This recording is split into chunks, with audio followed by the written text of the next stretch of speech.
So once as a teenager I finally became comfortable with exploring my religion and my doubts. I explored a few other religions. Nothing really seemed to resonate with me, and I came to the conclusion I didn't believe in any religion, and I came to the conclusion I didn't even believe in any God. And so I decided to call myself a secular humanist, which is essentially a type of atheist who espouses humanistic principles like loving other people and pursuit of knowledge, things like that. When I went to college, I went in as an atheist. I actually became president of the atheist club at my university. And subhanAllah, the very first time I visited as a masjid was as president of the atheist club. But after a few years being involved in that community, I began to distance myself from it because there was an issue of disrespect towards people of faith, which I disagreed with. And it was after I distanced myself from them, that's when Islam started to come into play. It was just logical. So what really triggered it was just thinking things through. And so the more and more issues that I saw with Mormonism, the more and more I clearly saw that it wasn't the truth, that this was not something divinely inspired. It just sort of pulled me farther and farther away from the ideas of religion. And as I explored other religions, I just found a lot of these same issues. And so that's what led me to the conclusion no religion was true. So when I went to mosque, I typically experienced what most converts experience. A lot of people were all of a sudden just so excited to meet a convert, and they wanted to hear the story of how I became a Muslim, which I was very happy to share. However, unfortunately, like what typically happens with converts is when I would finish telling the story, they would ooh, ah, mashallah, and then turn away and ignore me.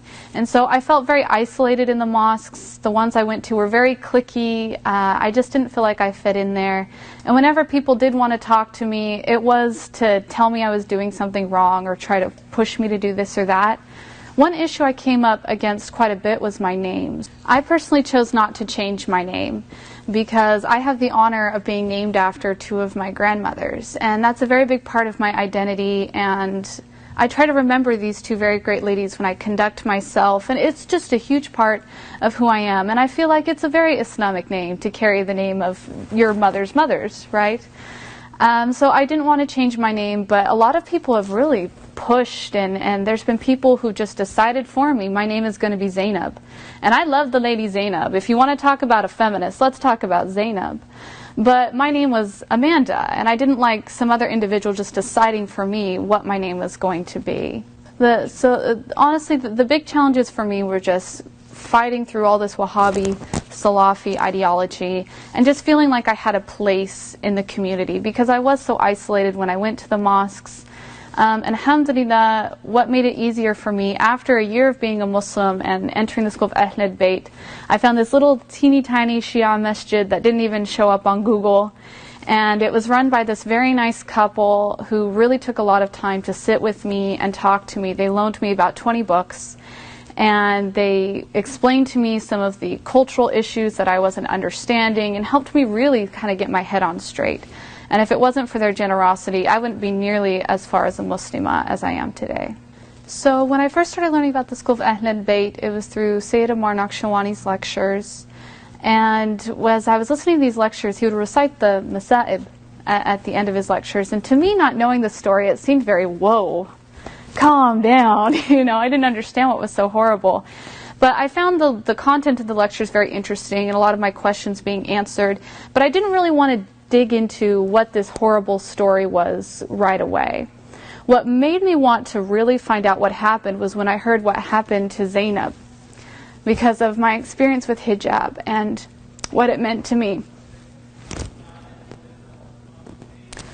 When I listened to the Masa'ib of how the chains are chafing the necks of the ladies, I thought, well, how could it be chafing if she'd have a scarf there? And then I thought, there's no way the granddaughter of the Prophet could have had to walk without her hijab.